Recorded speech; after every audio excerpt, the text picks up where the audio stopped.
and everybody will be like, "Whoa!" There it is. Now we're live. Hi. Yay. Come on, Hello. Yay. We love it. Yeah, somebody just did that. It's amazing. Well done. Hello, everybody, and welcome to the Playground Experiment, Volume 163. My name is Eric Mead. My pronouns are he, him, and I'm currently in New York City, the ancestral land of the Lenape people. Tonight, we have artists participating from a range of places all over the country, and you can see several of them right now holding up the names of the indigenous peoples whose ancestral lands they are currently on. The PGE acknowledges that wherever we are in this country, we are occupying stolen land. We honor and respect the indigenous people that once lived here, as well as the indigenous people who continue to live here and contribute to our society. I'd like to invite all of tonight's participating artists to turn their cameras on and say hello to our virtual audience. And now, please welcome to the virtual stage our founder and artistic director, Mike Lesser. Take it away, Mike. Hey, everybody. Woohoo!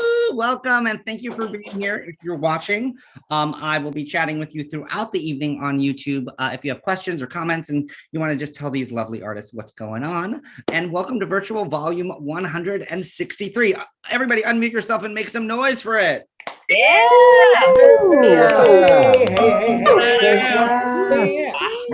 Hey.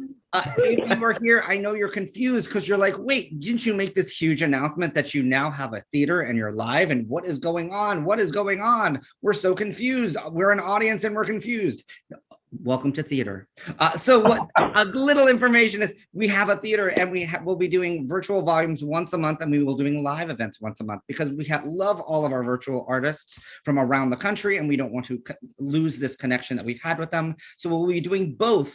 So we're everything now. So yay to that. So the second volume of every month will be live at our new theater at the new space at the Marjorie S. Dean Little Theater at the West Side Y.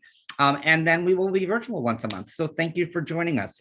If you're new to joining us, what you are at is our virtual volume, which is our flagship program. We're normally 6 tonight. We have 5. Writers are going to bring in work in process, meaning it's not done, it's not ready.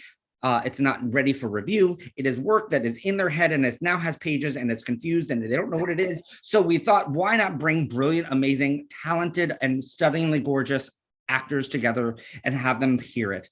And let's give it up for our PGE casting pool and all of that. You can unmute yourself for yourselves. Applaud for yourselves. Casting pool. And they're hearing 15 minutes of work so they can hear it. So again, if you're watching this and you want to tell a little feedback of that was funny or that made me cry, put it in there, because this way the writers, if they are watching this later, they can read the comments and see how it affected people. That being said, I'm going to ask our actors to have their first bit of stage directions, and they're going to disappear. Woohoo! And we have our writers, our amazing host, and I'm going to ask our stage directions readers to come back as well. Stage directions readers, so we can give you applause. We have the amazing Emily Cords and David CC tonight reading stage directions and multiple hats and multiple roles. And now they will disappear. It's magic. And then I will be in the chat with you on YouTube, and I will leave Eric Mead to host the rest of the evening, and I will see you at intermission for our dance party. Bye. All right, well, I'm just going to go ahead and get started here with our first play, our first section, our first excerpt. May I bring to the screen Evan Edwards, our favorite polyonymous multi-hyphenate theater professional. You better read that bio, Eric Mead. Read it. Hi, welcome. Thanks for being here. I guess, do you want to talk a little bit about your piece, or I'm curious why this section did you want to investigate tonight? Well, Eric, it's not actually a section. This is a 10-minute standalone piece. Oh, fantastic. So I brought it in because I wanted to hear it. It's gone through some revisions and tightening and lots of snip, snip, snip. So we need to see what's happening on it right now. That's awesome. I'm so excited to see like the beginning of a play and the middle of a play and the end of a play all within, that amount of time. It's so neat. Yeah. The Um, whole play. Sounds great. Can we bring to the screen Michael Perdomo and Ren Jackson, please? Sounds great. Yay. If everybody's ready, I'm going to turn my screen, my microphone off, and I'm going to disappear. Take it away. Awesome. And we also have Emily Cords on stage directions. Here we go. Demon, Thy Name is Love by Evan Edwards. Setting, Notre Dame de Paris, the Archbishop's office. The room is done in walnut wainscoting with light blue walls. The entrance to the office is stage right. A stained glass window is on the upstage wall. It's filled with liturgical paraphernalia, robes, hymnals, etc., a desk with a high-backed chair, and 2 chairs opposite it. The office could also be a completely empty black box or anywhere in between. It depends on taste and budget. Lights up on Stephen and Colin. Stephen, pacing. I can't. It's a little too No, it's not. It's, life, death, and taxes, I don't have to do anything. but die. Stephen shoots him a WTF look. Well, not today. Tomorrow. Today, I can't. And you know, not unless, if I do, it could ruin. never. From that first day of kindergarten when you came up to me, Stared you straight in the eyes and said, there's something weird about you, and I smiled that crooked little smile. and told you, Me mum says there's something weird about everyone. It's just whether their weird likes your weird. I've had your back ever since. I know. But In the 6th grade, who was by your side when Bobby Day, wanted to kick my ass for kissing his girl? even though he was the one who dared you to do it? You were.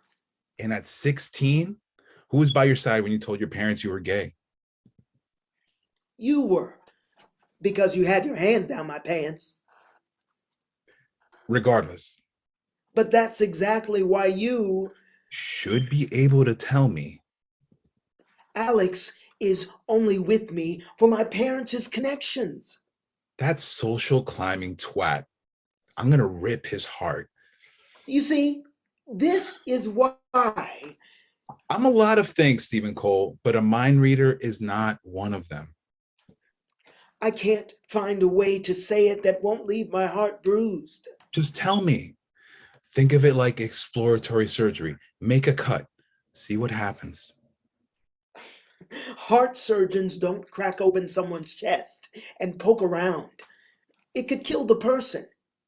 This could kill us. Your parents pulled a lot of strings for a wedding in Paris in the Cathedral of Notre Dame on April 15th, a week before Easter, no less. They're gonna be asking for an explanation as to why it was all thrown out the window. Screw that. I don't want. And my parents, screw them too. No, I adore your parents. And they you. One of the reasons they gifted you a beautiful honeymoon, which you need to, That's it. The honeymoon. what? What about the honeymoon? I can slip out the back door, hijack the limo, and be at the airport before anyone notices. Except your fiance in the other room wanting to. What about what I want? There are 200 people sitting in the nave waiting for you to get married. Find a backbone and say what. Stephen grabs Colin and kisses him. No. Alex is in there waiting, and you've Waited too long. I know, but I didn't think you'd let it all get this far. So this is awful. my last chance to. Not be an adulterer. It's not adultery. We were destined from the beginning. It's taken me all this time to know you, who you really are. Then why? Why not? You only live once, right? I didn't want to die without telling you. And what about me? Was I wrong to? My parents and your parents, of course, are counting on me to make sure you get down the aisle and on that honeymoon. Then marry me. Don't be daft. No, seriously, Gets down on one knee. marry me, Colin Kilpatrick. I can't. Now get up off the floor. Why not? Because my parents won't approve. Your parents adore me. That's why they gave me the honeymoon, right? Yes, that's exactly why. They cherish you as my best friend. But they'd be less loving if I let you live. What was that? I mean, as my husband. What's really going? Nothing. Colin, I know you, everything about you. So, come clean. My parents, they're against mixed marriages. Your mother is Irish and your father is Guatemalan. Oh, yeah. I did tell you that, didn't I? Well, it didn't work out for them, and that's why they're against it. But Case closed. Marry Alex. your parents still love each other. So, Mixed marriages don't. don't you care that I'm not Irish No. or Guatemalan? No, of course. And I don't care what you are either, You don't even know what. Irish and Guatemalan. Yes, but no. What is that? It's hard to. No, it isn't. Either you are or. I'm not. I mean, I am, but I'm not. Ugh. I thought I was the one losing my mind for wanting to call off my wedding on my wedding day to be with. I'll be the one fitted for a straitjacket if I. Maybe, maybe not. You're weird. My weird. Huh? This isn't fair. I told you. Now you have to. Are we 9 years old again, Stephen? Please. I promise. I won't leave you bloody and bruised. It's not you I'm worried about. Fine. But you have to swear never to tell anyone or have me locked up. Stephen crosses his heart and gives the Boy Scout 2-finger salute. So, how do I say this without freaking you out? Okay. We call my dad Papa Tan, right? Well, Tan isn't exactly. You know, it's always felt strange to call him that. I mean, it sounds more Asiatic than Hispanic. He's not Asian or actually Hispanic for that matter. Sorry, Latinx? Don't use that term. It's a stupid word humans made up to. Stay on topic. There are 200 people waiting for a wedding, remember? Right. Okay. I told you my dad was Guatemalan. He's not. He's indigenous, Central American. Great. So that's where you get your good looks from. Mhm. Can we get married now? No, there's more. My dad's actual name is Buluk Chapdan. I'll just keep calling him Papa Tan. You're not. What am I not? Forget my dad. You know how we call my mom Allie? Yeah, That's just her nickname. I figured. Allie is short for Alette. That's pretty. And Alette is Latin for small winged one. Get it? Like Latin, like from Italy. So your father's Central American, your mother's Italian, and you have an Irish accent. Who cares? No, you're still not. I don't care what you are or where you came from. How when you don't even know either? Didn't you just? No, I didn't. I did, but not in so many. Then use more words. Exploratory surgery. Fine. You want me to crack open your chest? I'll crack it open. Okay, maybe that wasn't the right way to. Stay on topic. My dad is Baluch Chaptan, the Mayan god of violence. My mother, Alet, is a fae, directly descended from the Tatwa de Danann, the mystical pre-Celtic race of Ireland. Are you? Wait, there's more. My name's not actually Colin. That's my human name. You're telling me your name? Is Dane. I'm the half-breed son of a fairy and a god. A fairy and a god. That's the mixed relationship? Yes, and I have to get you married and on that honeymoon. Then I have to rip your heart out and give it to my dad. You're Supposed to pin the blame on a terrorist faction, hopefully starting a war, which would finally make my dad proud of me. He's never approved of my lifestyle choices. you're actually going to go through with sacrificing? Presenting the heart of my soulmate to my dad isn't a sacrifice. It's a rite of passage and an honor. No way. Why are you laughing? I just told you I have to rip your heart out. I thought you'd be. I just realized you're a fairy. Actually, I'm a queer fae demigod. Thank you very much. Wow. It feels good to finally tell you all this. Including your real name? Well, you were finally honest, so I figured it was my turn. Well, thank you. Now, let's go get married. Saints be praised. Alex is lucky. I'm not marrying Alex. I'm marrying you. No, you're not. Yes, I am. Oh, no, you're not. My dad will never, But do you? with my whole being. Would you be devastated without? Of course. But if you rip out my heart, then we'll.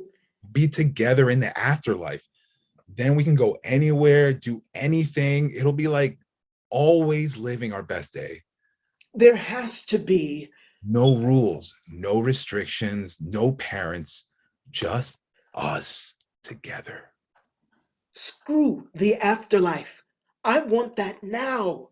I can't go against my dad, the god of violence, the actual Mayan god of violence and sudden death. Do you want me to die suddenly? No. But you have to marry me. You don't have. I do. And I choose.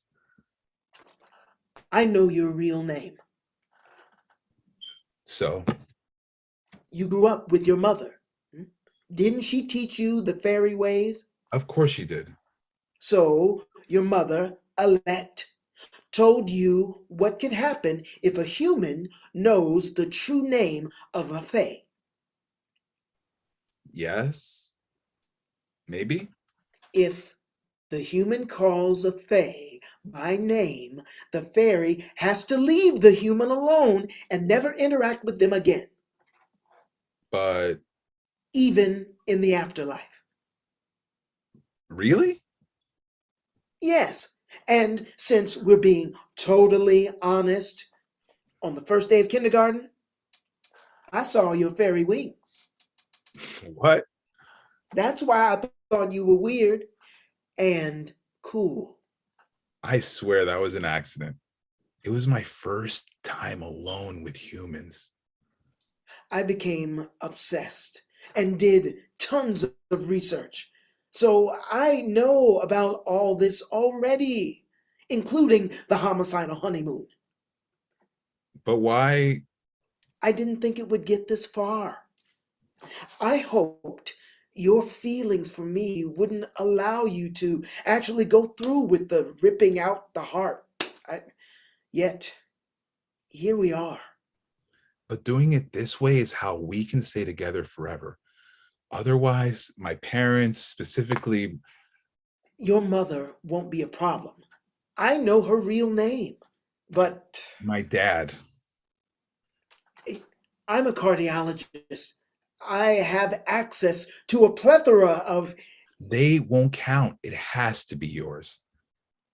but if We did it your way, my dad would get to put restrictions on our living union. whose violation would immediately terminate it. I know. And your life. What now? Yeah. If either of us breaks the rules of the Mayan god of violence and sudden death sets, it severs our bond and your life cord. It's right there in his name. Then I'll be dead? As in, dead, dead? In eternal damnation with no redemption. And I'll get an eternity of misery and loneliness. I guess I missed that part. Oh, did you now? You see, it's much more complicated than you thought. Just do what you came here for. Then die on my honeymoon and have my heart ripped out by my soulmate, gifted to Gulak Chakpan, his father, the god of violence, and start World War III? No, I don't want to die without you. Just marry me and be with me now. No, marry Alex. Stephen walks up to Colin. He inches away from him. It's you or it's no one. Well, it's not great timing, but at least you found a backbone. I have, and I'm not marrying Alex. And I can't marry you. So I guess we've reached an impasse. I guess we have. Stephen and Colin stare at each other for a moment. They are transfixed by each other's gaze. They can barely restrain themselves from kissing. There is one way. Whatever it is, You just call me by my name. no. I'm canceling my wedding to get you in my life, not banish you from it. It's the only way we both get out of this relatively unscathed. Relatively? Won't your father be furious? He'll do something awful, like He'll be pissed for sure. But I don't think he'll go as far as. Do you smell that? smell what? Oh, no, no, no, no, no. What? My dad, he knows. How? He's a god, Stephen. He knows. And he's torching the place. Well, let's just find what's burning and put it out. It's fuego del infierno, hellfire. The only one who can put it out is the one who started it. There has to be something we can do, a loophole somewhere. I There's just gave it always to a. you. I just gave it to you. But I'll get everyone out of the church by telling them the wedding is off. You escape out the back way. And I you. Now go on, say it. I can't. Please. Before it's too late. I can't believe this. You've managed to rip out my heart and leave me living all at the same time. Goodbye, Dane. They kiss as Notre Dame's bells ring 6 o'clock. Smoke starts to roll in as Colin is pulled out by unseen forces. Blackout, curtain.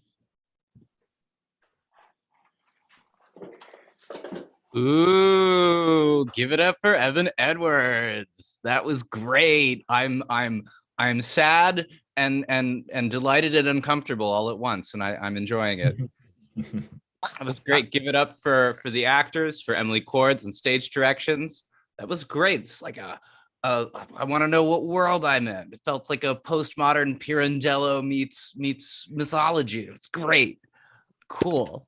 Thank you so much, actors. Thank you, playwright. We're going to move things right along to the next excerpt for the evening. This is Dinks by Matthew J. Kaplan. So let's bring Matthew J. Kaplan on the screen. Hello, Matthew J. Kaplan. How are you this evening? Hello, Eric. I am good. Thanks for having me here today. Good. Thanks for being here. This is your first time at PGE Volumes. Am I wrong? It is my first time. Thank you for welcoming me into the group. That's very exciting. And your piece is called Dinks. I didn't know what Dinks meant until maybe a year ago when somebody explained to me that I was one. And I won't give it up because it's in the script. But anything you'd like to say about the piece before we have the actors take it away? No, it's just, I think I'll just let it. Well, let's take it away with David Michael Kirby, Maya Rosewood, Rebecca Hoodwin, and David Cece on stage directions. I'm going to disappear and go for it. All right, we're going to introduce ourselves real quick and tell you who we're playing. Go ahead. I'm David playing Greg. I'm Maya, I'm playing Andy. I'm Rebecca, I'm playing Celeste. There. Dinks by Matthew J. Kaplan. Andy and Greg burst into their apartment, soaked and underdressed. Greg tosses a busted up umbrella out the door and slams it shut. They squeeze onto the doormat as they take off wet clothes and shoes. Holy God, that's serious weather. I've never seen skies open up like that. Andy removes a baker's box wrapped in a clear plastic bag from under her poncho. But I think the cake's all right. I can't believe you took the cake. Andy puts the cake down to take off her coat and shoes. She picks up the cake and walks to the kitchen. Well, after your nephew vomited on his smash cake, nobody wanted to eat the actual birthday cake. Their loss. It's going to rain like this all night. We're not going anywhere. We should probably text Heidi and Neil. Andy puts the cake in the fridge. And you'll have cake for dinner? You know me, honey. I'm going to take a shower. Be back for cake soon. Enjoy. Greg finishes undressing and sits on the couch. He tries the TV remote, but no luck. He keeps clicking it. The phone rings. He puts it on speaker. Hey, Mom. Gregory, you made it home okay? Yeah, we're fine. It's rain. We didn't melt. Your father didn't want to drive in the rain, so we're stuck here at your sister's place. It's a mess here. A bunch of kids can ruin a house pretty quickly. You should stay in. They say it's going to keep raining. Don't worry. We're not going anywhere. Greg moves to the kitchen to search for batteries through junk drawers. I saw on Facebook Dottie Gardner, who I play mahjong with. Did you know her daughter, Alyssa, or Amanda, I think? Did you go to school with her? Or maybe was there a younger sister? Which one was your age? I don't think I know her. Was it your sister? Did they go to Hebrew school together? I have no idea. Gymnastics. Mom? What was I saying? Greg pulls out random things from the junk drawer. One rubber glove, a set of keys, a stapler. Somebody posted something on Facebook. Oh, yes, Dottie Gardner. The giant cedar tree in front of her house, the storm knocked it over and it smashed their neighbor's car. What a nightmare. That's awful. So stay home. You don't know what's out there. Where's Andy? She's in the shower. Shower? It's raining. Who showers when it's raining? Historically, lots of people. Now you're a history professor. Okay, Mom, I gotta go. I need to find new batteries for the remote. Oh, you know what you should watch? Everglass. Your father said it was dumb and predictable, but I think... Mom, I gotta go. Talk to you later. Fine. Bye. Bye. Andy returns in pajamas. Oh, Celeste. You want some wine? Andy opens a bottle of wine. Sure, thanks. She's fine. They're still at my sister's. Do we have any AAA batteries? For? The remote for the TV. It's not working. I have no idea. Did you check the junk drawers? She pours 2 glasses of wine. Yep, nothing there. She hands a glass to Greg. Why is it called a junk drawer? It's like it's setting itself up for failure. Cheers. Cheers. I have no idea, but I do know that we're in the middle of a major storm with no television. We need the remote to watch. We can't just turn the TV on. I don't think so. Greg sits on the couch. Andy moves to the window and looks out. How does it look? Like cats and dogs and babies. Oh my God, you gotta see this poor woman. She's got one of those double lane strollers and another kid jumping in puddles. They're soaked. Greg jumps up and joins Andy at the window. All right, that kid is pretty awesome. Do you ever regret that we don't have kids? Andy moves to the couch. Are you kidding me? Did you not see that birthday party disaster today? The kid had a complete reversal of fortune all over the place. You feel like you're missing out on that? Greg joins Andy. No, but I don't know. Like, if we don't have kids, how are we making the most of our lives? Where are the benefits? Of not having children? Here's one benefit. We can sit and have some wine without worrying about some little snot crying or breaking something or just being a general shitbag. And then we can have cake for dinner and not have to share it with a tiny maniac who will get all sugared up and then scream at us when it's bedtime. Greg resumes playing with the remote. Okay, I get it, sure. But if we're not dealing with that, if we're not consuming our lives with children, shouldn't we be then spending that extra time to be doing more with our lives? More? You talking about what more? Are we not enough for each other? No, we are. But does our life lack purpose? Andy finishes her wine. Oh boy, deep talk here, huh? I'll need more wine for that. Do you want some more? Greg finishes his wine. Andy goes to the kitchen, grabs the wine. Sure. She brings it back and refreshes their glasses. Greg, honey, our lives have purpose.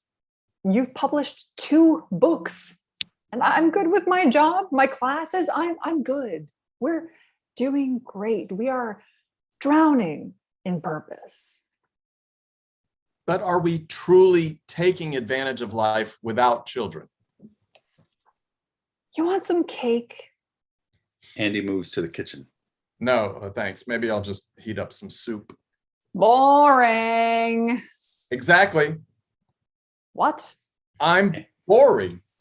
I'm a guy with no children that doesn't take advantage of that. I should be out challenging the world, beating the odds. What the fuck are you talking about? You're a published, successful fiction author. You have clearly beat the odds. But I feel like I should be doing something like... They are interrupted by the sound of a roaring engine and kickback. Like that. Greg moves to the window, looks down at the street. Look! Andy abandons the fridge and joins Greg at the window. Those 2 old hippies across the street. Are they getting on a motorcycle in this weather? Yeah, look at them. You want to ride a motorcycle. Your mom would have a heart attack. Well, maybe not a motorcycle. I find helmets very uncomfortable, but... Andy moves back to the couch for more wine. Andy, we're not taking advantage of our lives. We're dinks. Dinks? Dinks. Dual income, no kids. Ah, I see. An acronym. I find acronyms very uncomfortable. Greg moves back to the couch, sound of the motorcycle driving away. Very funny. I'm serious. What's the point of not having children if we're not going to... Ride a motorcycle in the rain? That's one Billy Joel lifestyle choice that is not on my checklist. Huh? Andy fills up her glass. What is going on? You pride yourself on veering away from social norms. Look, if people want to have kids, more power to them. But you are like the last person that I would have thought to position reproduction as some sort of human default. We don't need a point to not having kids. We don't need to have a reason or explain it to anyone else, including your mom or the lady at Bed Bath and Beyond that said it was a shame if we didn't collectively pass on our genes to the next generation. We do have nice genes. Maybe so, but it's not a woman with 15 coupons to tell us what to do with our DNA. I can't believe they accepted all of her coupons. How does that place make any money? Greg pours more wine. What about skydiving, scuba diving, some kind of diving? A dive bar. You like bars? You wrote half of your first book at Polly's. Greg stands, downs his glass, and moves to the kitchen. Exactly. My biggest adventures in life are sitting in an old dirty bar writing about other people's adventures. You're good at that. Like, really good. You're so talented. Why not give yourself credit? People would kill to write a novel like Parked Cars. Greg, enough feeling sorry for yourself. Anyone can go scuba diving, and so can you. If you want to go scuba dive, put on a wetsuit, but do not shit on your hard work and success. Cake. Greg opens another bottle of wine, moves back to couch.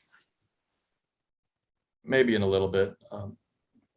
Look, I appreciate what you're saying. I just don't want to die without getting everything that I can out of this life. And if I'm not, then at least I should have kids. Greg refreshes their drinks. At least you should have kids? Where is this coming from? I thought we went through this when we got married. You asked if I wanted kids. I said, no way. You said, fine. And then we ordered sushi. Well, today at the party, yeah, I know it was awful with the cake and the vomit and sort of in general. Believe me, I know. I love our freedom and not having to worry about dealing with tiny maniacs. But also, you know, I see my brother and Allison with their kids and how happy it makes my parents. I guess I keep seeing their happiness despite all the madness. Andy places her wine down and takes Greg's hand. Honey, I get it. I do. You know, I'm not cold-hearted. I understand. I see the magic and beauty that children bring, but it's not for me. And I don't think it's for you. You like quiet. I do. You like the smell of a bar. This is true. You like to eat out, and you have publicly declared, God help me if I was ever the kind of person that had a screaming baby in a restaurant. This is also true. I love that you feel this way. I love how sensitive you are, and that despite your sexy, macho, gruff exterior, your heart is full of love, and you want to share that love with others. Thanks. And with all that other stuff you were rambling about, the not doing enough with your life, the not being enough, I think that's the wine talking. You haven't eaten anything since breakfast. Yeah, maybe you're right. And we need more cereal. Greggy guy, you're good enough for you, and you are more than enough for me. You are exactly everything I ever wanted. Thanks, honey. So if this is what happens to you at kids' parties, maybe today's festivities should be your last. Besides, would we even be having this conversation if the remote was working? I hear Everglass is pretty good. And my dad didn't like it. Your dad's favorite show is Burn Notice, whatever that is. He says that the shows on the USA Network are the best because they're the most American. Andy returns to her wine. Greg inspects the remote, holds on to it. This is really good. What is it? It's that Malbec we got in the North Fork last summer. Pretty good, right? It's delicious. They clink glasses and drink. Andy stares at Greg as he stares off into the distance. You're so handsome. Now whose wine is talking? I'm serious. You're my dream guy come true. I'm happy. All of this is enough for me. I never wanted kids. I never needed intense adventure.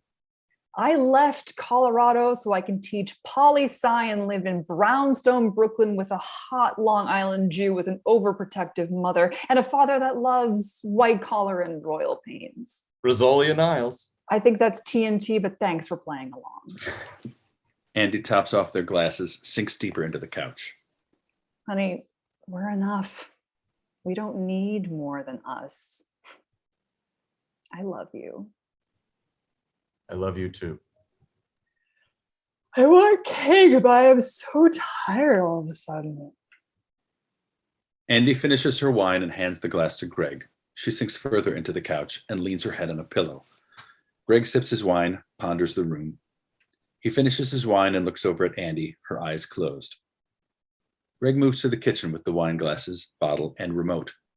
He places the remote on the counter, pours himself the last of the wine, and gulps it down. He looks over at his sleeping wife. Greg removes the cake box from the fridge and places it on the counter. He opens the box, grabs a fork, and enjoys some cake. He tries the remote. This time it works. Previously on Everglass, I thought we had it all worked out. You thought wrong. The TV dialogue continues. Greg brings the cake to the couch and eats while watching. The sound and lights fade together. The end. Ooh, let's give it up for Matthew J. Kaplan. That was exciting. I love the subtlety, the soft touches. I feel personally attacked, or rather I feel like me in 10 years is being personally attacked. And I look forward to having a conversation which is almost line for line that scene, and I'm suddenly overcome with an overwhelming urge to buy that Yamaha crotch rocket that I've had my eyes on and go riding through a thunderstorm. But thank you so much for that. That was wonderful. Speaking of children, I meant to ask this to you earlier. I think what we all want to know is, how are Bumpy and Clementine? Wait, how do you know about Bumpy and Clementine, my cats? I locked the door because they're such loud cats. So I was like, I don't want them coming in and making noise. They are wonderful, but they are very vocal cats. So they were not invited to this. I also have a closed door to keep mine out as well. But thank you. I have bad news for you, Eric. You in 10 years is me. So this is what you have to look forward to. Great. But otherwise, I do want to say one thing. I'm so sorry. I was supposed to say before we started if there was adult language. And I think there were a couple of words, unless that was just Maya improvising a couple of swear words. No, I'm kidding. I wrote those, but I was supposed to say before we started that there were a couple of swear words. But otherwise, I think it was mostly family friendly. I think we're good. Yeah. Okay. Excellent. Thank you, everyone. All right. Thank you so much. Thank you, actors. Thank you, writer. We're going to move on to our next playwright of the evening. Everybody say hello to Aaron Mohan coming on with the piece YMC, which if you've been checking in, I believe we've seen this, we've seen excerpts of this before. So I'm really excited to see what's going on next. And I feel like I'm starting to see the theme of tonight's volume. It's fun to watch that start to piece itself together. I know. I was like, this is and you 10 years from now is also me. So things to look forward to. Super exciting. Well, Erin, is there anything you want to say to introduce this part of your piece? Yes. As we're starting on page 48, I want to give a little background. I do want to start up front with a content warning.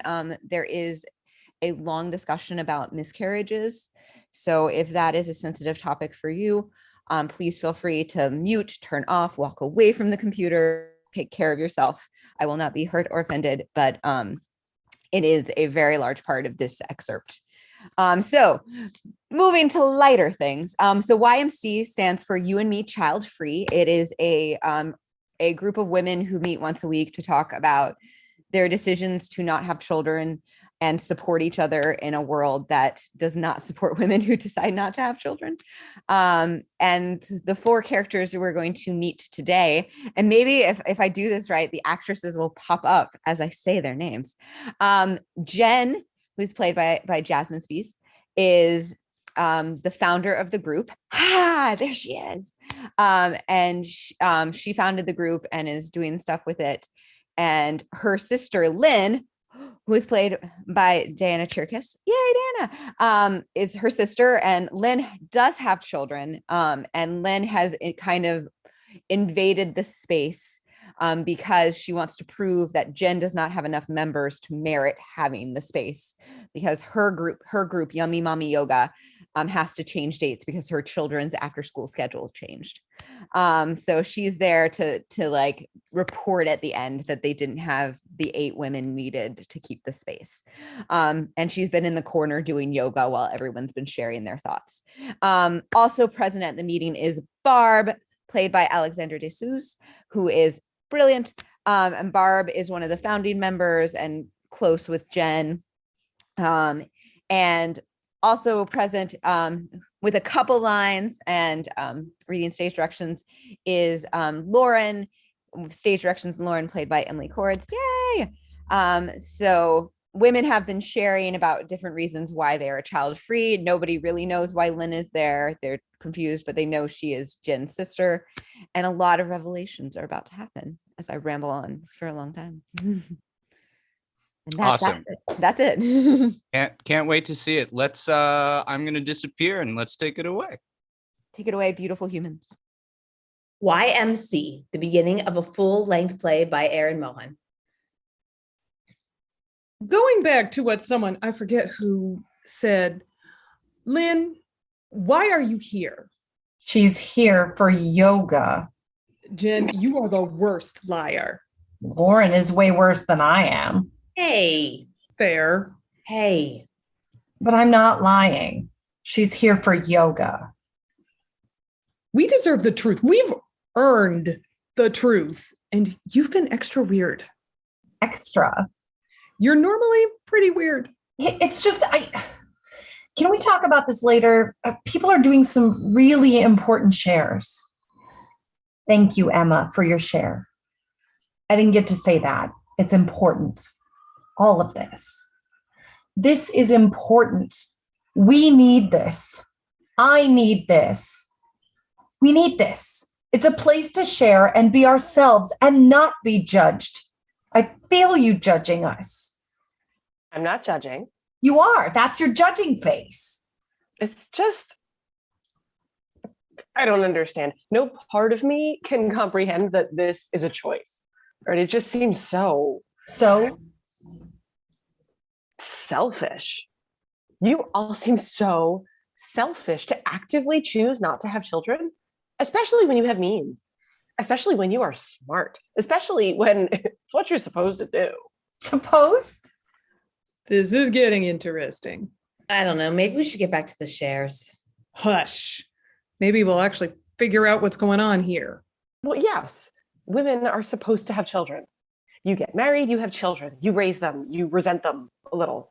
They resent you a lot until they have children, and then you get to be a grandparent and watch your children go through the same struggles that you did. It's all just a part of it's what's expected, right? It's what we do. I didn't once hear anything about loving or wanting children. Yes, there was. You need to listen more closely. No, you said you have them. You have them. You do. No, you do. No, it's a fact of life. You're a woman, you have them. You have children. This whole group is proof that what? You can still be a woman without them. Well, I didn't say that. I did not say that. Oh, really? Ladies? No, she needs to answer this. She needs to. What? She needs to what? Can we? I don't need stop and get back anything from you. Except free babysitting. I buy you dinner. And freedom from your kids that you resent. Really? You resent them. I resent you. Oh, clever comeback. Jen, stop. This is dumb. This is dumb. I'm just going to take it to the front desk.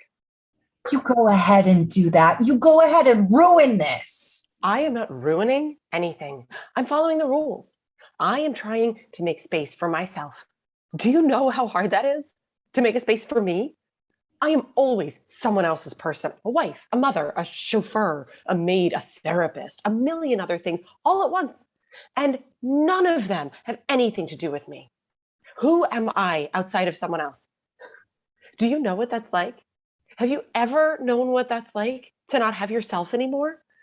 And then to feel so guilty for wanting a part of yourself to yourself because you love all of those other people in your life, those little humans that you made, and you want to be there for them, but also, I need this space. I need this space. You can find another time. This, I am not stopping anything. I'm not. You can't blame me. There are rules everyone has to follow. Everyone. I'm just following them. Rules. Jen, what is she talking about? Because Aiden R and Aiden's S and a sick mother and schedules. Yes. Jen. That. It's always about you. No, that's the whole point. You don't listen. I do. You're the one. Did you hear anything anyone said? Yes. And it's sad and it's funny and awful and so many things. It sucks to be put in a box or to have weird expectations of who you are. What do you think mothers experience all of the time? It's just part of being a woman.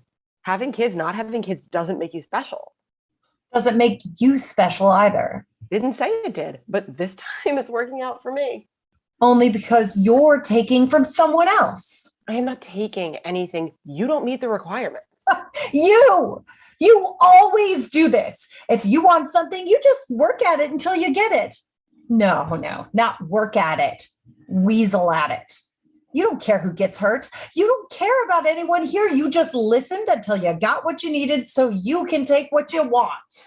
And how are you any different? Because I was here first. Oh, so mature. And what's your argument? I was here second. Damn it, both of you stop. Will one of you explain to me what the hell you're talking about? There's a long pause. Are you really?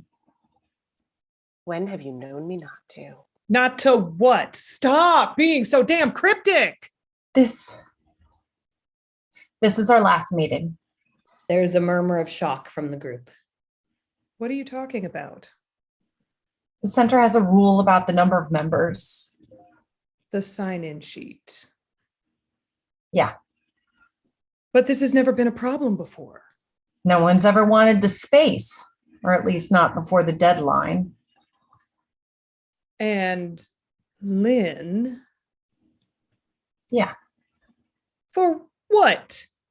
Your gummy mommy tummy bullshit? It's not bullshit. Yummy mommy yoga is important. And this isn't. I didn't say that. Do you know why this is important? Solidarity, support, sisterhood. To be heard, to listen, to be less alone. I haven't heard you. I listen. I support, as you said. I haven't heard anything you can't say anywhere else. As Barb goes on, she's getting more aggressive. It's a subtle shift at first, but it's felt throughout the group. All listen. It's as uncomfortable as it sounds. Really? Because you had some choice words for us just a minute ago. Sounded pretty judgmental. That was not my intent. It never is anyone's intent, but it happens all the time. In here, you're the minority, but out there, do you even know what it feels like to be the other, to be discounted for who you are? Mothers? What? You're taken seriously at board meetings? You're taken less seriously at board meetings, less career advancement? What? Those things. And what? Barb? No, I'm tired. I'm tired of this. Let's just end the meeting. We'll figure something out. I wanted kids. Barb has stopped the room. What? Doesn't that defeat the purpose of this? You're such a fan of rules. It doesn't break any. I can be here. I wanted them. I changed my mind. Had my mind changed. Barb, what? You don't have to. If No, she needs to hear this. I want you all to hear this. I married my high school sweetheart. Romantic as hell, right? And it was for a while. He was everything I thought I wanted. He felt the same way about me. Wait. I'm bisexual. What? You've never asked. You assumed. No, this isn't about you. No. High school sweethearts. High school sweethearts. The first year was magic. Well, as magic as it can be on an army base. He was ROTC, so we both knew what we were getting into. And after our first anniversary and first week in our new apartment, a new posting already, and a positive pregnancy test. It was everything we wanted, thought we wanted. No, knew we wanted. We were so excited, but they tell you to wait until after the first trimester, better viability. I didn't care. I told everyone. I called my family, told my job, told his job. I think I even bought the cigars he passed out. I miscarried for the first time 6 weeks in. But the doctor said that was normal, first time pregnant. And my mother had had a miscarriage before all of us were born. We mourned and moved on. Started actively trying. 6 months later, pink plus sign again. I'm 24 now. I wait 6 weeks again, like clockwork. I'm starting to get nervous now. He is too. And his job is getting more stressful. A full year deployment. I moved to a new base without him, trying to figure it out. He comes back for 2 weeks and then gone again. Another year. We don't even try this time. Just let my body rest. Wait till he's home and he's back, talking about getting out, talking about moving closer to family. Are we ready to try again? Absolutely. Let's go. It takes longer to get pregnant this time, but I'm doing the whole thing. Prenatal vitamins, elevating my legs after sex, cutting all the crap out of my diet. He even joins me in the healthy eating, which if you knew him was huge. He stops wearing briefs, does some meditations with me, and it seems to be working. We make it past 6 weeks, then 9, then 12, 3 months, and 1 day in, I call my parents. It's really happening. We start decorating the nursery. He starts looking at new jobs. 6 months in, there is no way. We buried her next to my grandmother. This time, we take a longer break. I don't even know if I want them anymore. Don't know if my body can handle it. The doctors, I go to at least 3. They all tell me it's all good. It's just in my mind. I go to therapy. He gets deployed again. He comes back. It feels like an endless cycle. And I'm getting older every day. But we decide we're ready. Pink plus sign. No celebration, lots of appointments, telling no one, which is really hard because this time I am having the worst morning sickness every morning and every night. I used to have to pull off the highway to vomit on my way to work. It sucks, but I take it as a good sign. First trimester, second trimester. I'm showing we have to tell people. It's with small bouts of enthusiasm, cautious optimism. 8 months in, everything is feeling great. I am convinced he's a boy, well, he has a penis, so we go with he, convinced that he is going to be a soccer player or a rocket. I have never peed so much in my life, and it's amazing, and we're happy. He gets deployed again, but we're good until I feel something is wrong. The kicks are weaker. I go to the doctor. He says, there is nothing wrong. Drink some orange juice. That'll get him kicking again. I go home, I drink 2 gallons. A little more movement, then less and less. I'm terrified. I go back, same thing. I go to a different doctor, same thing. No one believes me. They all think I'm paranoid from the previous miscarriages. I'm not making this up. Finally, a friend tells me to make them chart everything. Make them chart what they refuse to do for you. I go to my final doctor. I say, I want all the tests. I say, something is wrong. He mentions yoga. I demand that he puts that on my chart. Every test he is refusing and the recommendation for yoga. I get my tests immediately, or as immediately as can be done in a hospital on base with military health insurance. He had twisted himself so that the umbilical cord was, you couldn't see it on the first ultrasound. It was too grainy. But on the third one, he hadn't had any blood flow since the first doctor. They said that if they had caught it, I heard a primal scream, a violent yelp, followed by sobbing. It took me a full minute to realize it was me. And I'm alone with my baby dead inside me, my little boy, who isn't moving at all, who will never move again.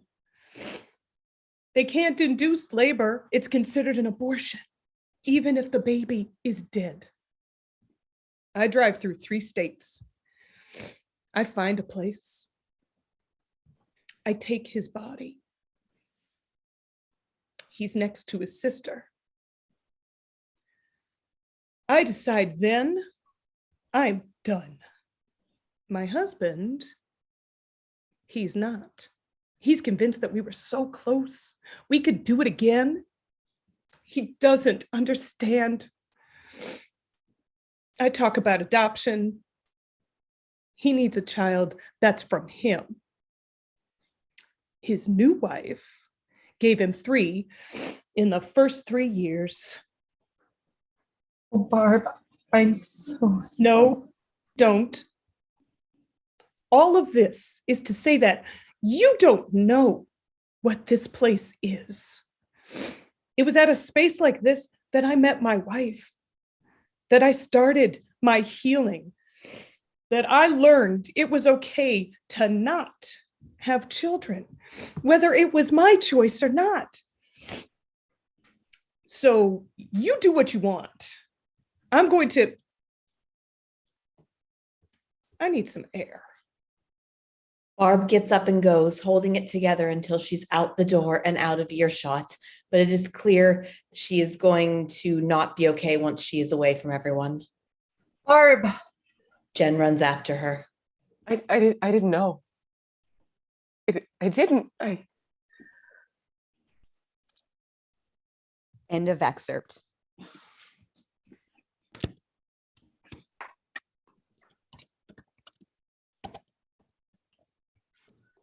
Well, shit, Aaron, you warned us.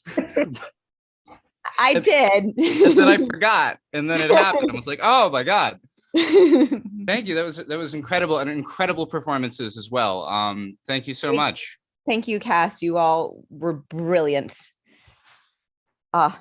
Yes. So wonderful. And now I believe we're gonna have a dance party. I know, wait, what?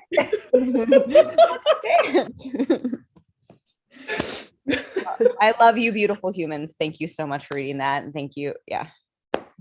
You're just phenomenal people.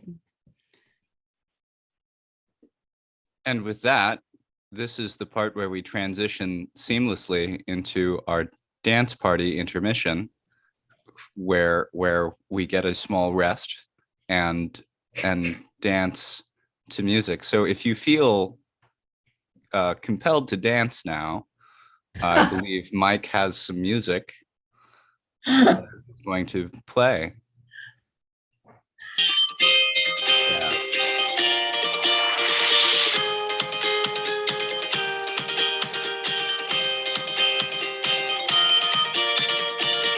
He got down on one knee, but I said no way. Packed my bags and moved into a nunnery. Joined the gospel choir. Our riffs were on fire. At the top of the charts is where I'm gonna stay. Henry sent me a poem all about my green seeds. I changed a couple words, put it on a single beat. The song blew their minds. Next minute I was signed, and now I'm writing lyrics for Shake's EP. Since my first son, our family's grown. We made a band and got quite well known. You could perhaps call us the Tudor Von Trapps. I'm just kidding, we're called the Royaling Stones. We're one of a kind, no category. Too many years lost in this story. We're free to take our crown and glory for 5 more minutes. We're 6. Give it up, give it up, give it up. All right. I hate you, Aaron. And I now hate you, Alexandra. Just saying. Great job, everybody. Unmute yourself if you weren't in the dancing mood. Please put on your cameras. Everybody come back. Give yourself applause for the first act. All of our brilliant writers. There was definitely a marriage and childless theme in the first act. I think the second act's a little bit different from what I understand. If I know what's coming. And a couple of just announcements before we go into the second act. Again, my name is not at the PGE, but if you happen to be on Venmo and you would like to type in at the PGE and send like $1 million to us, feel free. We're a nonprofit company and all of that does help us with our larger events and with upcoming stuff that's happening. So there's that little announcement. Other announcements, we have on April 20th, we have our Voices of America Writers Workshop number 9 will be having their virtual presentation, which is a Wednesday. So feel free, if you're watching this right now, go down, everybody just point below and just like click on the, subscribe to our channel. If you want to put that little bell, it'll let you know when we have that event. You can also like this video. It's a good video so far, if I don't say so myself. So you're already liking it, so just like it now. So there's that information. So please check it out. We have 5 amazing writers who have been going through David Donnelly's class. We actually have a bunch of Voices of America alumni here tonight from our Voices of America Writers Workshops. We have Ivory and Michael and Orlando and more people. I think there's a couple of more of you. So there's that. And then if you ever need an hour of something to do and you need to get it done, why not join us on our play dates? Play dates happen twice a week with the Playground Experiment, every Tuesday at noon Eastern and 7 p.m. Eastern time on Thursdays. And it's a 1 hour of accountability. You could do everything from writing the next great American novel or play, or darning your socks or knitting or organizing your spices. Whatever you need to have done in that 1 hour and you want accountability for it, come join us. All of our play dates are fun. We have a great group of people that come on the regular, and then it's nice when people pop in every now and then. So that's other things that we have going on at the Playground Experiment. Be on the lookout. We will be also announcing in the next week, I believe it is, maybe the week after. Our next Drop and Give Me 10 will be on May 15th. So the window to play at our Drop and Give Me 10, which is our play incubator of first 10 minutes of a new play thing, So there's that. That being said, I've made all my announcements. I've done all the things I have to do. I get to leave again and enjoy this beautiful art and give it back to our host, Mr. Eric Mead. Give it up for Eric Mead. And we're back. And I would like to bring to the screen, it came from Texas, the guy who's been writing plays that combine themes of horror and comedy and his heritage and identity. And I'm really into this stuff. I'm a big horror nut, if you didn't know. I'd like to introduce Orlando Rodriguez back to PGE, and this piece is called Burritos Pa Morir, which my school failed me in their attempts over 4 years to teach me Spanish, but I think this is either burritos of death or burritos to die for. The second, burritos to die for. I'm very excited. Would you like to tell us a little bit about it? Yes. So I actually wrote it down because I had to gather my thoughts. This is the third scene we're presenting. So for those who have not seen it or need a refresh, Yvonne and Claudio are a beautiful married couple who are serial killers that use their victims' meat for their burritos. And they have also teamed up with this guy named Francisco who helps them sell the bones on the black market. But now their burrito place is facing competition from a corporate food chain known as Serrano's. And they just opened a new location next door. And now Janet, the food inspector, has teamed up with Charles, who is the manager and son of Serrano's CEO, in an effort to shut them down. After Charles discovers that they use human meat, they both threaten to put them on blast on social media. You know, instead of calling the cops, they're just going to put them on blast on social media. Where we're going to start off, Janet and Charles have just left the restaurant after delivering basically their ultimatum to have their places shut down before tomorrow, or else they will be put on blast on social media. So with that, there's a content warning. There's blood, there's gore, there's murder, death, and yeah, so it'll be fun. Awesome. I'm looking forward to it. Let's introduce the actors.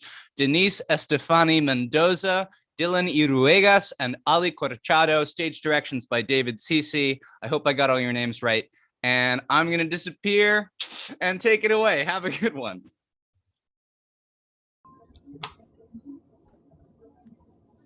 Those motherfuckers. Now what are we gonna do? It seems very clear. We close up shop. What? Just like that? Yes, it'll be easier that way. No, but this isn't fair. They can't just get away with it. But what's the point? You don't even like doing this anymore. You said so yourself. So why fight for this? Well, but what about you? This is your place. You have always wanted this. Eso no importa. What do you mean it's not important? What I want doesn't matter. Pepe, played by Francisco minus the tattoos, enters. Oh, what a miracle. Abríatos después a las 3. Yes, we're actually open after 3, Pepe, but we're about to close. Ah, so I made it just in time. Oh, wait, we're out of meat already. We're closing up. Although a sign on the window says open and the door is unlocked, that means you can serve me. Pepe, no mames. Hey, I'm a paying customer, right? I made it in before you close. That's not my fault. That's yours. So now that I'm here, I expect to be served. With what food? That's your problem, not mine. Seriously, Pepe, now is not a good time. Amor, if Pepe wants to be served, then he shall be served. Yvonne locks the door and closes the window curtain. After all, the customer is always right. Ah, now we're talking. Ahora, dame un burrito with whatever you have.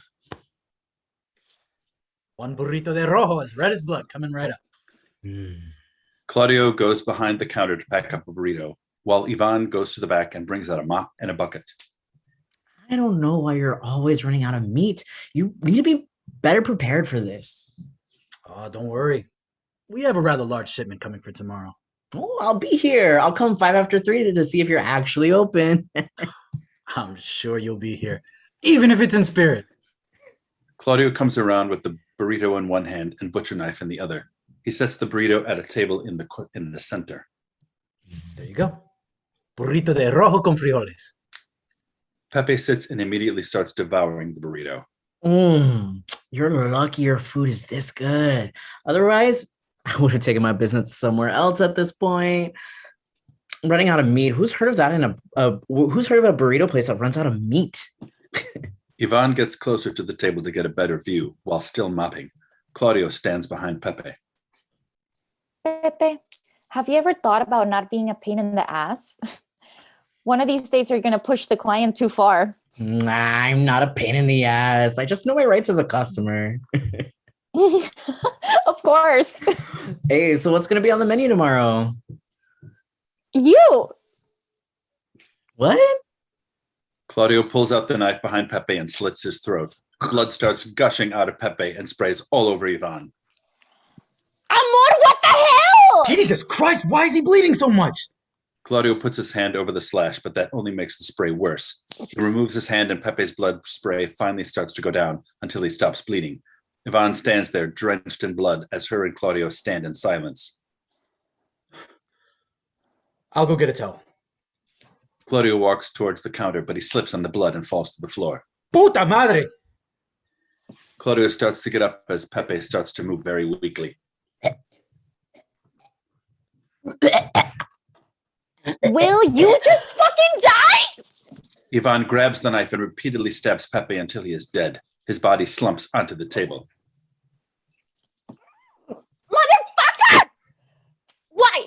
Why are you so willing to give up just like that? And don't you dare use me as your excuse. Oh, because none of it matters. Don't you dare say that. Don't you dare fucking say that. Of course it matters. You worked so hard for this restaurant. You invested a lot of time, money, and energy over this place. And you're telling me you're willing to let that all go? To let this white rich assholes get away with it? Yes. Why? Because none of that matters if it means my wife will be living in danger for the rest of her life. That's why. I love you too much to have you dealing with this bullshit. Janet is right. The woman always gets it worse. And I'm not about to put my wife, the love of my life, through hell just to keep my little restaurant alive. You are more important to me than this. And I will let everything burn to the ground if it means protecting you because I love you. You're willing to give this place up for me? Of course. You are what matters most to me. And that social media jail sounds terrible. I do not want that for you. Ivan runs to Claudio and kisses him. I love you so much. I love you too. They continue to kiss as it grows from love to pure passion. Wait. Claudio sweeps Pepe's body off of the table, lifts Ivan up and sits her on the table. They continue to kiss and begin to undress. As Claudio attempts to take his pants off, he once again slips on the blood. Con una chingada. Amor, ¿estás bien? Yeah, I'm fine. Just got a little too excited, I guess. Silly. Well, come back up so we can finish the excitement. Yes, ma'am. Un día de estos te me vas a venir matando. Well, if I die from a fall, at least you won't have to cover it up. With Pepe's body there, you can just say we got in a fight and both ended up dead. No bodies to hide. That's it! Amor, you're a genius! Ivan gives Claudio a big kiss and starts to dress. Wait. Weren't we going to, Not now. We have some planning to do. Ivan heads to the back room, leaving Claudio alone with his pants down. So close. So close. Blackout. Scene 4. Claudio is behind the counter, chopping up Pepe's body. Meanwhile, Ivan sits at the bar, taking down notes. The trick is going to be, how do we bring them in together with nobody around? We tell them we have a peace offering? Maybe, but what can we offer them that would actually make them want to come? The deed to the place? No, they don't really need that. They already have a restaurant.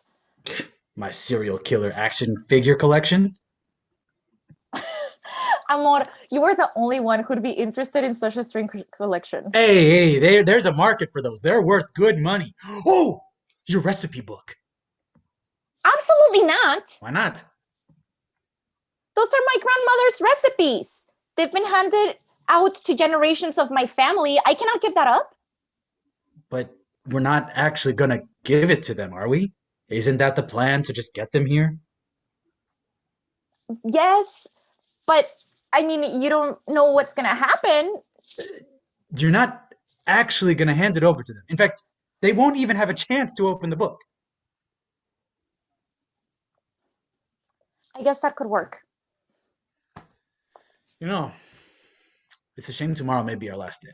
Pepe's meat might actually hold out for 2 days. Told you he would be a good source. I do feel kind of bad that he was a regular. He was an asshole. If not us, someone was gonna do it.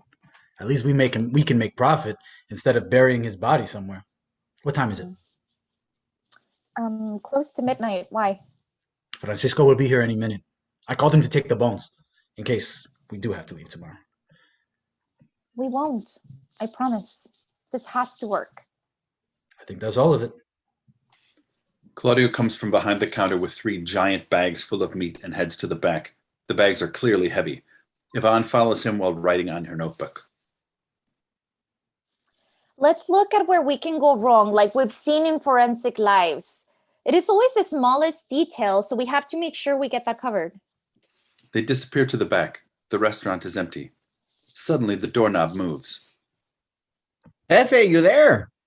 Jefe. The door opens and Francisco steps in, holding a bent-up paperclip in his hand.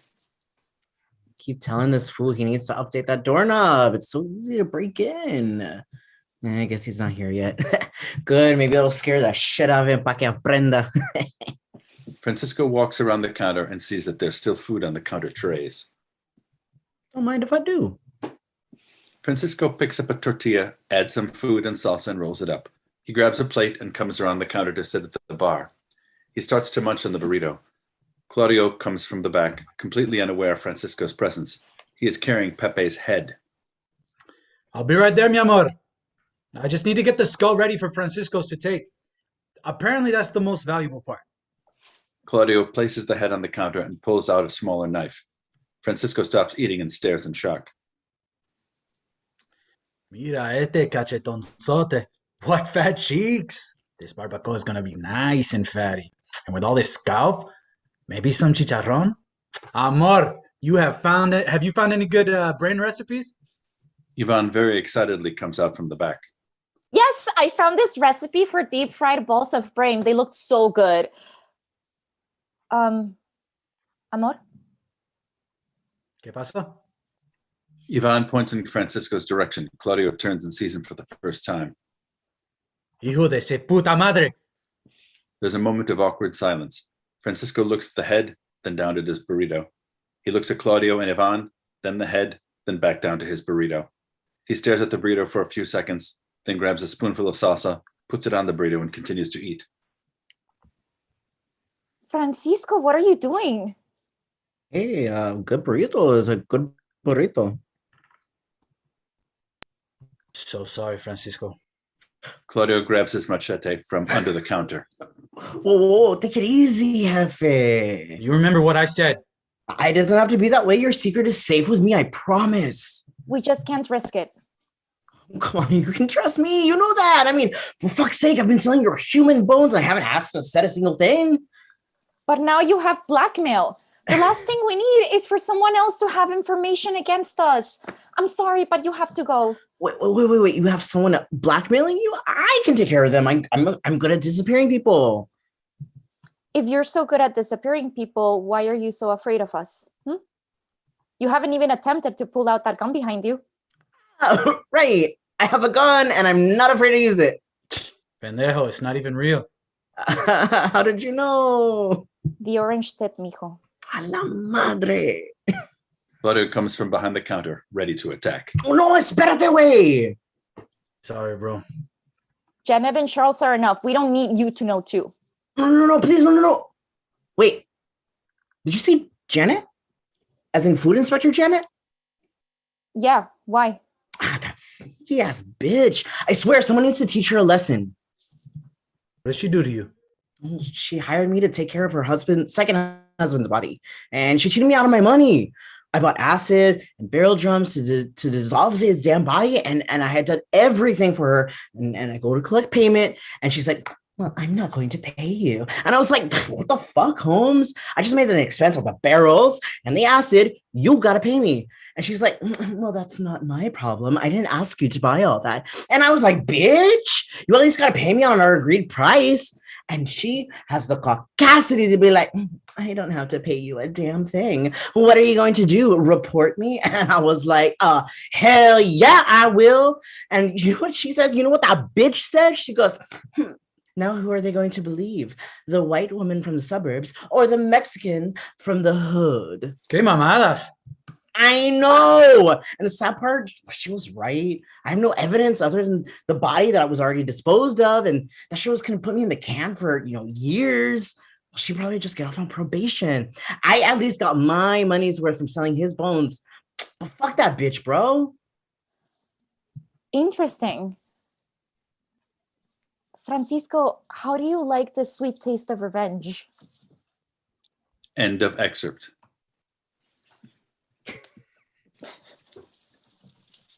More. I want more, Orlando. Give me more. And I'm oddly hungry. And I'm wondering why Mike put it at this point in the evening's lineup so it would happen at the same time when I'm starting to, I really do want a burrito. I'm having chicken parm. But thank you so much, Orlando. This was fantastic. I cannot wait to see what's going to happen next. It's really fantastic. Thank you so much. And thank you to all the actors. Yeah, I'm really hungry now. All right. For the final excerpt of the evening, I would like to invite back Melissa to the stage, to the screen, so that we can. Hello there. Hi, Melissa. Hi, Eric. Congratulations. What a great job you've done of hosting this evening. Thank you. So much. Thank you. I get to turn my extrovert button on and it's lovely. Say things. So this piece is called Me. Can you tell us a little bit about it? Yeah, it's a brand new piece. This is the beginning of the play. It spans about 1,500 years. So the first scene you'll see is set around the 11th century or so, and then the second scene is a scene from today.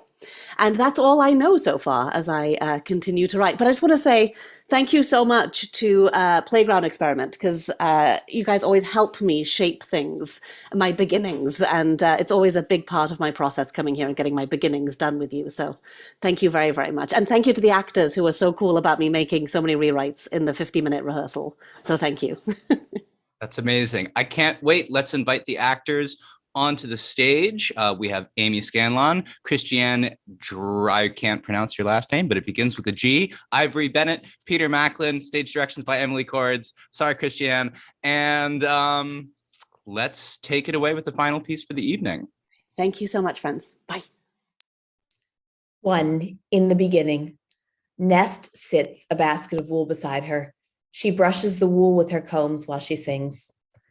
Gwen joins in, singing a second counterpart. Then she lifts her skirt, crouches on her pail, and pees. Ness continues to pull wool. There's inspiration in the air today. The muses must be out to play. Songs running through my head all day long, a good sign with it being the eve of the solstice. I call on to you to bring us rain this winter to keep our mountains nice and green. Less of the ice, please. My bum can't take it on that floor at night. Let's hope. Gwen gets up off her pail and pours water from another pail into the pee pail. What's wrong with you today? Nothing. Gwen soaks some raw wool into the now full bucket, really kneads it with her hands. We've been friends since we were 6. I know when you have something on your mind and when something is heavy on your heart. My heart does feel heavy today. I could tell from the song. It was nice, but a real downer, if I'm honest. There's no hiding anything from you, is there? Nope, I'm all knowing. So, are you going to tell me? It's hard to explain. Try me. I think something's coming our way. Like what? I'm not certain. What could be coming? Tell me. Okay. This morning, while I was on the beach, I was listening to the stones singing in the breeze, and I saw a bird. There's always birds on the beach. This was a blackbird. Like a raven. That's great news. The beach isn't far from home. Maybe the birds will fly over our house and drop a feather. Then we'll get good luck and a good crop for the rest of the season. No, it wasn't a raven. I didn't recognize the bird. It was a strange bird. The bird on the beach. Yes, the bird on the beach. And it wasn't a raven. No, it was a strange blackbird, not a raven. Shame.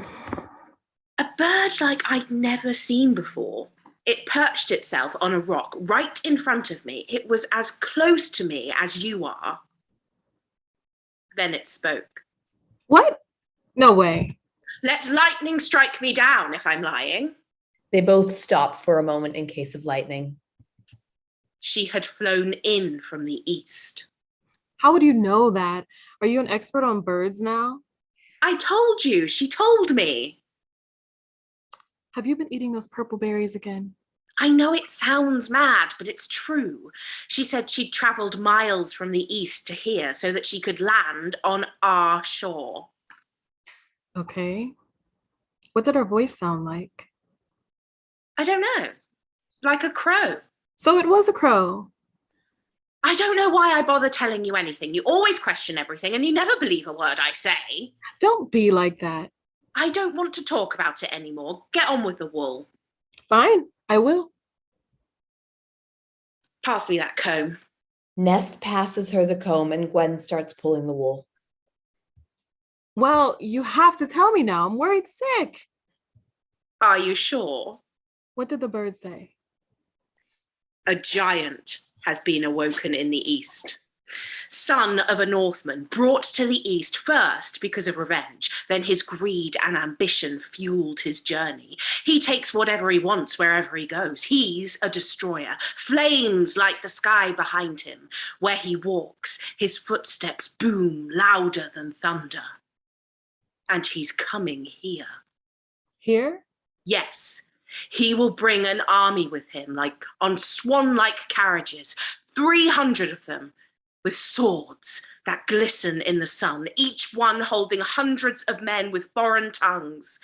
They'll arrange themselves like ants, and they'll pour out of the vessels and turn our green lands red with blood. Stop, I don't want to hear. And they'll want gold. Enough gold to fill a ship. They will make promises, but they will break their promises and return again and again, and the giant will point its finger at us and call us stranger. What else? Gwen, what else did the raven say? It's too terrible. Tell me. They will take us to their beds as conquest. They will build great pits that are hotter than the sun, and a river of gold will bring people here from all over, and the taste for gold will grow into a hunger that cannot be satisfied. And so they will use what they have made to bind men in a quest for more gold, for more land, for more everything. And our land, everything around us, will turn grey. We will be shadows wandering the hills, unable to sing. We will be without our tongues. No, no, they will not get our tongues, Gwen. I will fight them. You know I will. I know. They both hold each other tight, tighter than ever before. We will fight them. You and me. Nest. Yes, Gwen? She said that we won't even know it's happening. That's impossible. That's what she said.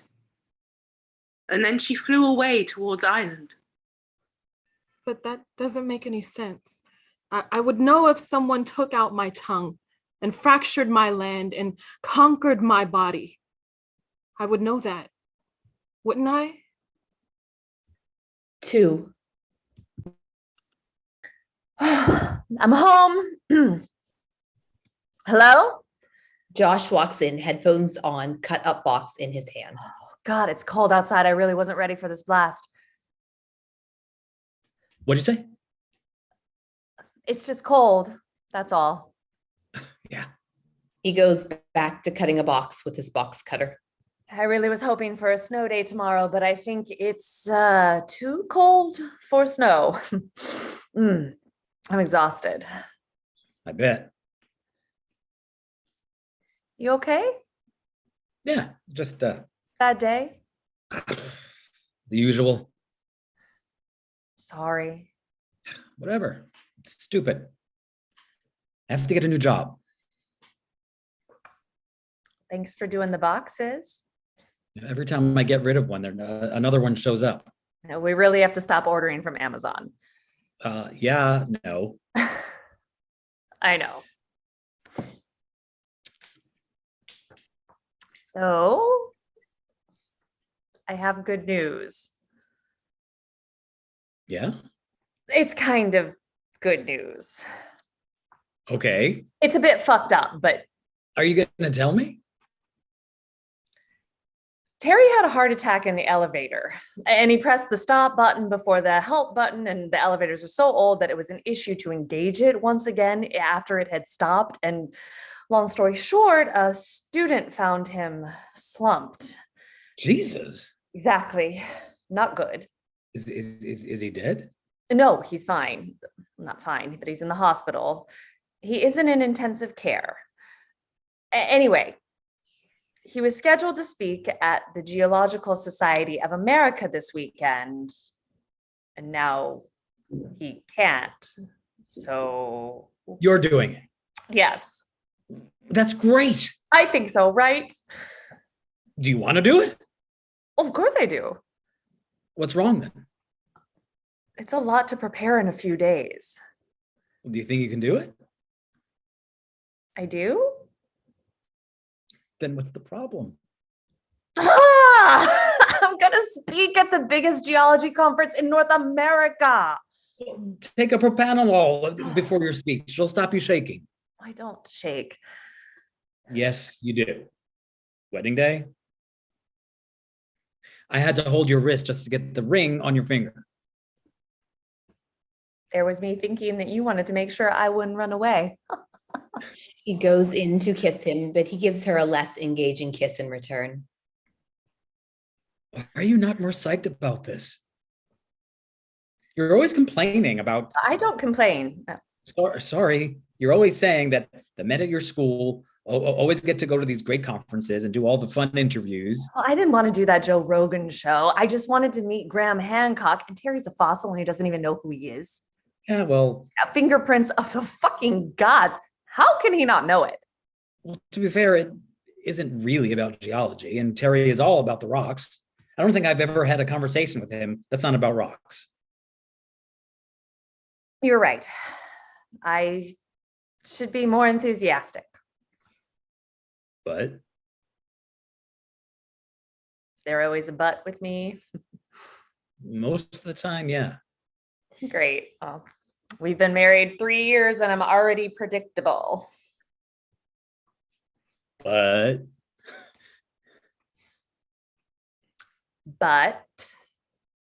it's in Texas this year. Ah. So I don't know what to do. You go. But they're assholes. Not everyone in Texas is an asshole. 6 weeks, Josh. I know. Most women don't even know that they're pregnant at 6 weeks. So you're not going to go? I don't want to give the money to my money. So don't spend any while you're there. Oh, very funny. Well, you don't have to sit at the hotel bar. What's that supposed to mean? Nothing. You're not endorsing any terrible legislation by going to Texas for a few nights. Are you sure? Yes, I'm sure. I don't want to be a hypocrite. You're not. You're a lot of things, but you're not a hypocrite. Don't cut your nose off in spite of your face, okay? Okay. Thank you. My pleasure. He lets her go and goes back to his boxes, headphones back on. Josh? What? She picks up a little box. What's this? Oh yeah, it's the hormone test. I can see that. You want to do it tonight? Why? Just fact finding. There's no harm in it. I said, I know what you said. I know you said you think about it, but you know, nothing's changed for me. Has it changed for you? I think it's a good idea to know what our options are. That's all. What options? People either have a baby or they don't. Or they think they don't want a baby, and then one day they do, and they're too old. Josh. We don't want to run out of time, babe. And there are things you can do until you're sure. I'm sure. I've always been sure. You can freeze your eggs. How much does that cost? We can find out. Listen, I'm just asking you to look to the future for once, instead of looking back into the past. I'm a geographical historian. That's what I do. But you and I, are not stones. We're flesh and blood. And what? God put us here for a reason? don't make fun of me. I'm sorry, I'm not. I don't want you to get your hopes up because I haven't changed my mind. No pressure. No pressure. Promise. Fact finding. That's all. He kisses her now. It's nice. Very nice indeed. End of excerpt.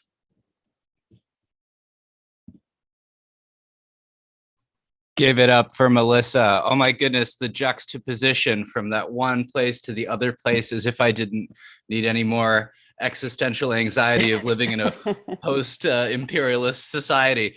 That was great. Thank you so much, playwright. Thank you so much, actors. And that concludes the program for the evening. So I'm gonna give it back to Mike, but I think we're gonna get everybody back and give everybody a huge round of applause. Exactly. Everybody come back, show your face. Unmute yourself, make noise for all of these awesome actors today. Amazing. Congratulations to all the actors and the writers. What a brilliant, brilliant, brilliant work. We ended back on theme, as someone had posted in the chat. I did not purposely do all that. I didn't say, what are you writing about? What are you writing about? What are you wearing? That's a whole other, that was a whole other conversation. So give it up for everybody. As we say at the end of every volume, volume 163 is officially closed. And volume 164, which will be live and in person in New York City. Whoop, whoop, whoop. We'll have the following writers presenting. Some of them are in the room. Darpan Joshi will be presenting. David C.C. will be presenting. Eric Mead will be presenting. Gabby Wagner, Jacobs Marks Rice, and Marina Berry. So actors, if you're watching this, or if you want to, tomorrow the link will go in if you would like to be considered for casting. If you would like to join us in person, there will be also a link that so we know there is a seat for you. It is limited seating at our location. And we want to just thank you guys so much for watching. As with the Playground Experiment, as we always say, you don't have to be here all the time. You don't have to come to every event, but you always have a home with us at the Playground Experiment, even if it's just to do your laundry and that sort of stuff. Feel free, have a wonderful holiday season. If you were celebrating this weekend, this upcoming weekend, there's multiple holidays happening at the same time. Eat. And if it's not a holiday for you, have a feast anyway. Just eat a lot. Let's say goodbye to our YouTube audience and just say bye to everyone. Unmute yourself and make noise and say goodbye to them. Bye.